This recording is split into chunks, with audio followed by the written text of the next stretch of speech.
Seja bem-vindo ao canal Estilo e Organização. Hoje damos início a uma jornada especial, a leitura e comentário do livro Cidade Eterna. Mas o que isso tem a ver com a organização e rotina produtiva? Muito mais do que parece. Vocês devem ter observado que eu adoro marcadores de página. Esse aqui eu fiz para eu dar nas palestras. Esse aqui é muito especial, acredite no seu potencial, você é incrível. Tem esses também. Esses.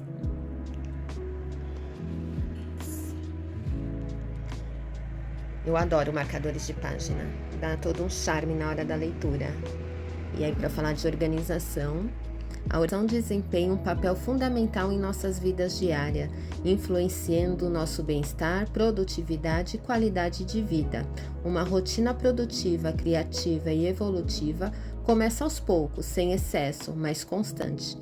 Então agora eu vou falar desse bem-estar, dessa rotina produtiva, com licença. Saboroso. Nas minhas palestras e também nos e-books, eu sempre comento sobre a importância de iniciar o hábito da leitura, com apenas 10 minutos por dia, e gradativamente aumentar esse tempo. Então, ter um livro de cabeceira, um livro sempre disponível no ambiente que você esteja sempre, isso se torna muito mais fácil e constante. E essa leitura, ela tem um significado muito especial, ainda maior para mim. Junto com duas amigas muito queridas, decidimos não apenas ler o livro. Então cada uma comprou, o Cidade Eterna.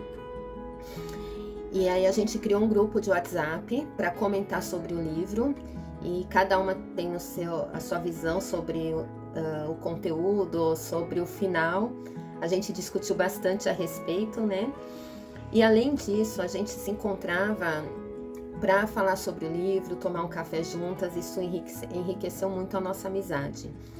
E aí a gente lançou um objetivo para nós três, A gente sonha em juntas irmos a Roma, levar o livro, contar nossas histórias, apreciar a cidade que é contada nesse livro, A beleza, a riqueza da amizade estão em compartilhar não apenas as conversas e as risadas, mas também os nossos sonhos, histórias, experiências que nos transformam. Isso deixa a gente mais bela e mais rica, Esse projeto é sobre um livro, mas também sobre uma cumplicidade e o desejo de criar memórias inesquecíveis.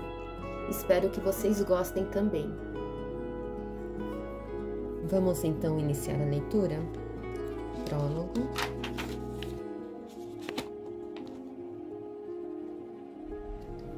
Ele mal tinha estatura para figurar como exemplo de boa vida. Um garoto de 10 ou 12 anos, com roupas puídas, uma sanfona numa caixa pendurada num dos ombros como um saco, e embaixo do outro braço uma caixa de madeira, dentro da qual havia um esquilo cinza. Era a noite de dezembro em Londres. O garoto do sul não tinha nada com que proteger seu corpinho de frio do norte, além de uma jaqueta curta de belbute, um colete vermelho e uma calça curta. Voltava para casa depois de um longo dia em Chelsea e, sabendo que havia algo surpreendente em sua aparência, como estava em dúvida com relação à legalidade do seu trabalho, andava por ruas periféricas para fugir do escárnio de garotos londrinos e despistar policiais.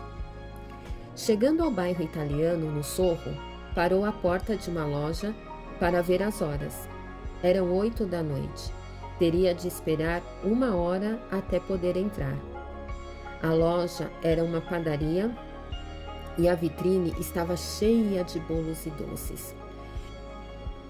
De uma grade de ferro na calçada vinha o ar quente do forno subterrâneo, o brilho intenso do fogo e o zunido das pás compridas, parecido com a de uma foice.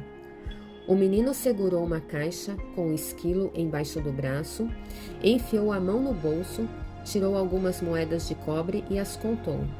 Havia 9 centavos. 9 centavos. Essa era a quantia que precisava levar para casa toda noite. Não sobrava nada para desperdiçar. Ele sabia muito bem disso antes de começar a contar. Mas seu apetite o fizera tentar contar de novo, para ver se suas contas estavam certas. O ar ficou mais quente e começou a nevar. A princípio, foi um chuvisco que criou uma cobertura fina de neve, grudando onde caía. O trânsito de pessoas logo diminuiu e as coisas pareciam grandes na atmosfera pesada. O menino vagava sem rumo pelas ruas, esperando dar 9 horas. Quando achou que era a hora, percebeu que tinha se perdido. Estreitou os olhos para ver se reconhecia as casas, as lojas, as placas, mas tudo parecia estranho. A neve continuou caindo, agora em flocos grandes, como parafusos. O garoto os limpava do rosto, porém no momento seguinte, eles o cegavam de novo. As poucas pessoas que ainda estavam nas ruas surgiram diante dele, saídas da escuridão, e por segundos pareciam sombras gigantescas. Tentou pedir informações para se localizar, mas ninguém se detinha o suficiente para escutar. Um homem que fechava as portas gritou uma resposta, que se perdeu no estrondo das vozes que pareciam um rufo de tambores sob a neve. O garoto chegou a uma varanda grande com 4 pilares e subiu ali para descansar e pensar. Os túneis compridos de luzes brumosas que desciam pelas ruas não podiam ser vistos dali. Então soube que estava numa praça. Devia ser a Praça do Sorro, entretanto não conseguia determinar se estava do lado sul ou leste dela, e consequentemente não soube para qual lado virar. Um grande silêncio havia tomado conta de tudo, e apenas a respiração forte dos cavalos que puxavam carroças parecia audível no local. Ele sentia muito frio. A neve havia entrado em seus sapatos, atravessado as meias. O colete vermelho que usava não tinha botões, e ele sentiu que a camisa estava molhada. Tentou afastar a neve batendo os pés, contudo, ele havia grudado no belmute.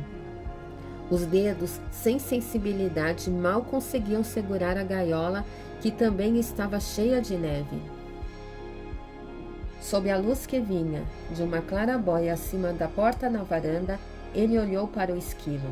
O animalzinho tremia na cama gelada, era de dar dó. Ele o tirou dali e respirou perto dele para aquecê-lo, colocando-o em seguida contra o peito. O som de uma criança rindo e cantando chegou até ele, vindo da casa, abafado pelas paredes e pela porta. Além do clarão produzido pela claraboia, o garoto não conseguia ver nada além dos flocos de neve que caíam exaustivamente. Sentiu-se zonzo e se sentou perto de um dos pilares. Depois de algum tempo, um arrepio percorreu sua espinha, e então se aqueceu e sentiu sono. O relógio de alguma igreja tocou 9 horas e ele começou a se erguer, tomado pela culpa. No entanto, seus membros estavam enrijecidos pelo frio e assim voltou a se sentar.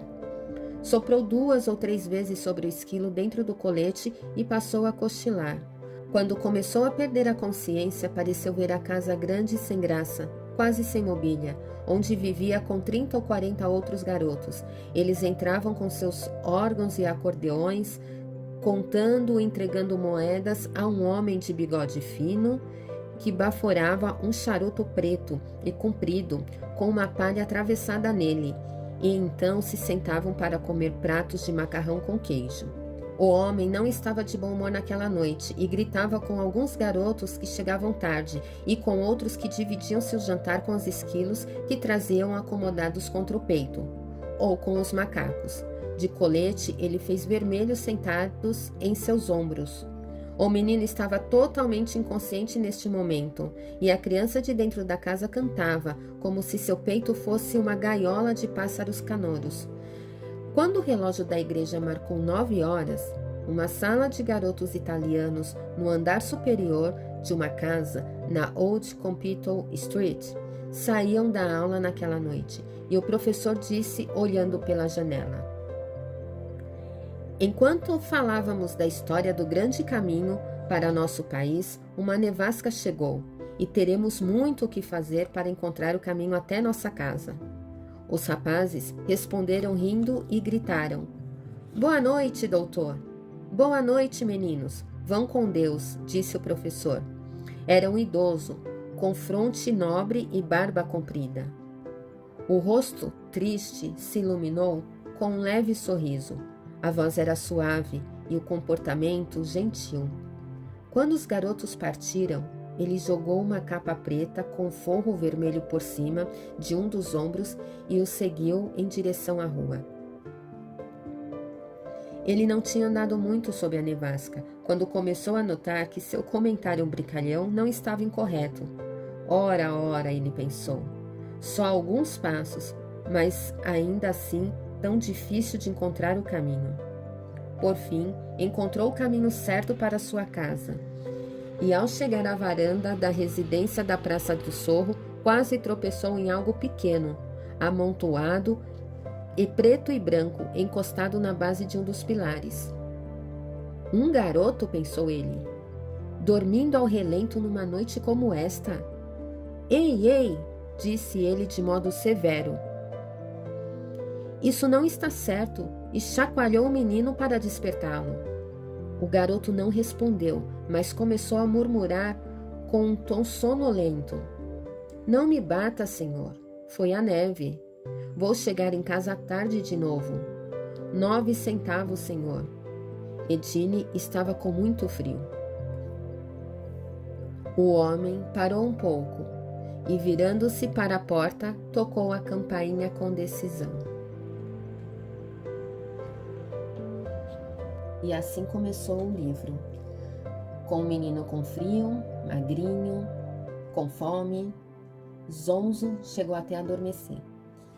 Com esses detalhes desse início de livro, eu também pude sentir esse frio e essa fome. E aí relembrando do que eu, junto com as minhas amigas, decidimos, e lemos juntas, foi muito emocionante, me fez pensar sobre como grandes sonhos nascem de pequenas decisões. A princípio pareceu uma brincadeira entre a gente, mas a gente diariamente conversava sobre isso, pesquisávamos sobre Roma, sobre a cultura. Então é muito importante nascer essas decisões. Muitas vezes estamos tão ocupados com a nossa rotina que esquecemos de organizar um espaço, um parêntese para os nossos sonhos, seja uma viagem, um projeto ou até um momento especial com os amigos, um cafezinho. Tudo começa com uma escolha. Mas e você?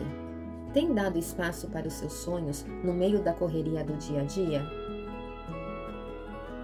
Agora eu quero saber um pouquinho mais de você. Já teve um sonho que começou com uma simples ideia? Conta aqui nos comentários. E se você gostou desse vídeo, já se inscreve no canal, ativa o sininho para acompanhar essa jornada literária. Teremos mais capítulos, mais reflexões e mais bate-papo. Beijo grande, até mais!